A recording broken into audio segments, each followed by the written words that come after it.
एक दिन मुझे विधाता से मिलना है और पूछना है कौन सी वो शुभ घड़ी थी जिसमें आपने मेरी कुंडली लिखी। बोलो। अगर ये विधाता ने मुझे जरा से भी हिंट दी होती ना मेहता साहब कि मेरी लाइफ में ये सब होने वाला है, तो माँ कसम मैं जन्म ही नहीं लेता था। अस्सलाम वालेकुम दोस्तों, पाकिस्तानी टीम श्रीलंका के घर पर गई, वहां पर हार। इंडिया के घर पर गई, वहां पर हार। ऑस्ट्रेलिया के घर पर गई, वहां पर हार। अब न्यूजीलैंड के घर पर गई है, 4-0 से हार। 5-0 लोडिंग पर है, ये भी होने जा रहा है। अब आप लोगों में से कितने लोगों को यह लगता है पाकिस्तान एक इंटरनेशनल लेवल की टीम नहीं, पाकिस्तान एक क्लब क्रिकेट की टीम है? साथ में एक और सवाल पूछता हूं दोस्तों, अगर हमारी टीम वर्ल्ड कप में जाती है तो हमारे पास कितने मैचेस का मार्जिन होगा वर्ल्ड कप के अंदर जिसमें हम मिस्टेक कर सके और बाद में इसको कवर कर सके? मैक्सिमम 1 मैच या 2 मैच, इसके अलावा तो हम नहीं कर सकते ना। फिर पाकिस्तान क्रिकेट टीम को ऐसे प्लेयर की भी जरूरत नहीं जो सिर्फ और सिर्फ 1 या 2 मैच में अच्छी परफॉर्मेंस दे, बाकियों में फ्लॉप रहे। हमें एक ऐसा प्लेयर चाहिए वर्ल्ड कप के लेवल का, इंटरनेशनल लेवल का, जो सिर्फ और सिर्फ 1 या 2 मैच में फेल हो, बाकी मैचों में अच्छी परफॉर्मेंस दे। पहले पाकिस्तानी अवाम ने भतीजे को लान तान करके टीम से बाहर निकाला,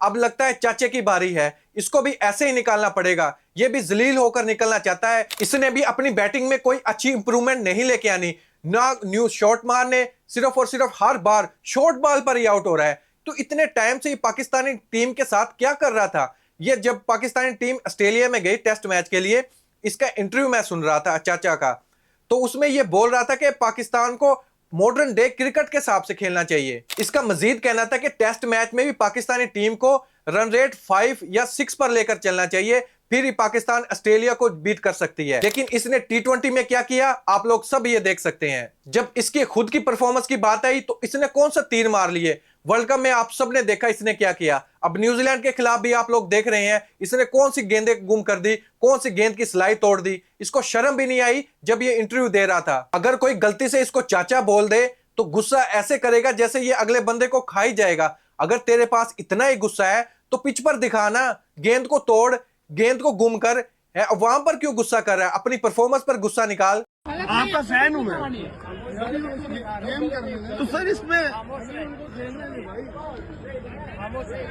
उससे क्या होगा? इनके साथ वो हिसाब हो रहा है कि एक बोटी चाहिए थी, इन्होंने पूरा बकरा ही ज़िबा कर दिया।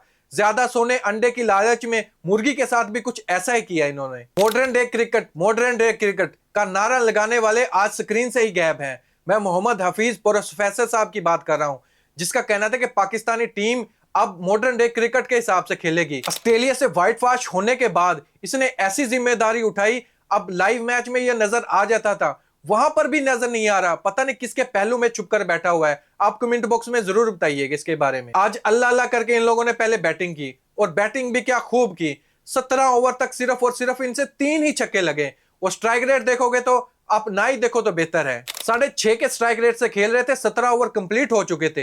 ये तो बाद में मोहम्मद नवाज ने आके 3 छक्के लगाए, जो थोड़ी बहुत इज्जत थी वो रखी। पाकिस्तानी टीम इतनी ही बेकार है या फिर हमारे कैप्टन ही बेकार है या फिर हमारी मैनेजमेंट ही बेकार है? 4-0 से हार गए ये लोग। 5-0 लोडिंग पर है, ये भी देखने को मिल ही जाएगा। बहुत से लोगों ने ये पहले ही बोल दिया था। ऑस्ट्रेलिया जब गई, ऑस्ट्रेलिया पर बहुत से लोगों ने बोल दिया था व्हाइट वॉश के लिए। अब न्यूजीलैंड गई, न्यूजीलैंड पर भी ये लोग पहले ही से बोल रहे थे 5-0 लोडिंग पर है, और वो ही होने जा रहा है। ये वहां पर क्लिक करने गए हैं, photo, dinner, party, shopping. Cricket खेलना इनकी बस की बात नहीं। ये क्रिकेट एक अलग ही गेम है और ये सिर्फ और सिर्फ इनके लिए ऑप्शनल है, बाकी चीजें इनके लिए बहुत ही जरूरी है। एक बंदा आपको कब तक जिताता रहेगा? मैं बात कर रहा हूं बाबर आजम की। अगर बाबर आजम आज अच्छे रन कर जाते, ऑलमोस्ट 50 कर जाते, मोहम्मद रिजवान ने तो 90 किए ही थे, तो इन्होंने बोलना था कि बाबर और मोहम्मद रिजवान ही गेंदे पी गए, बाकी प्लेयर्स ने ये टारगेट 200 पर ले जाना था। देख लिया ये 200 पर कैसे ले गए टारगेट, अगर मोहम्मद रिजवान और बाबर आजम ना चले तो। बातें करोड़ों की, दुकान पकौड़ों की।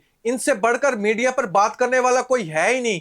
ये अपने आप को मीडिया पर आकर शेर मानते हैं और जब मैदान में होते हैं भीगी बिल्ली बन जाते हैं ये लोग। मीडिया पर इन्होंने कुछ गधे छोड़े हुए हैं जो इनके हक में बात करते हैं। मैं एक क्लिप देख रहा था, उसका कहना था कि पाकिस्तान बाबर आजम की वजह से हार रहा है। जब बाबर आजम आउट हुए तो रन रेट 18 का था पाकिस्तान का रिक्वायर्ड रेट, और जब बाबर आजम क्रीज पर आए जब 12 का था।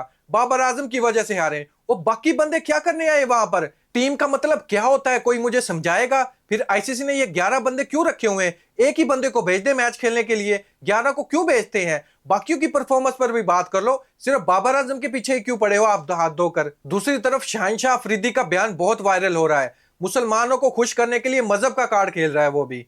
हमें भी थोड़ा टाइम दे, हम भी अच्छी परफॉर्मेंस देंगे। इसका साफ साफ मतलब था नेक्स्ट जो सीरीज आने वाली है वो जिम्बाब्वे के खिलाफ है, नेदरलैंड के खिलाफ है, स्कॉटलैंड के खिलाफ है, वहां पर ये रिकॉर्ड अपना सेट करेंगे और फिर बादशाह बनेंगे। शर्म भी नहीं आती ऐसे बयान देते हुए इन लोगों को। मोहम्मद रिजवान आई जी चौथा टी20 मैच हारने के बाद पाकिस्तान की हार को डिफेंड करने के लिए। उसका सबसे पहले आते यही एतराफ था कि हमारी जोड़ी तोड़ी, पाकिस्तान पर यह पड़ी भारी। कह सकते हैं कि नुकसान हुआ है, क्योंकि अभी बहुत सी ऐसी चीज़ें इसमें नुकसानात मैंने पहले कहा है कि नज़र आएंगे आपको।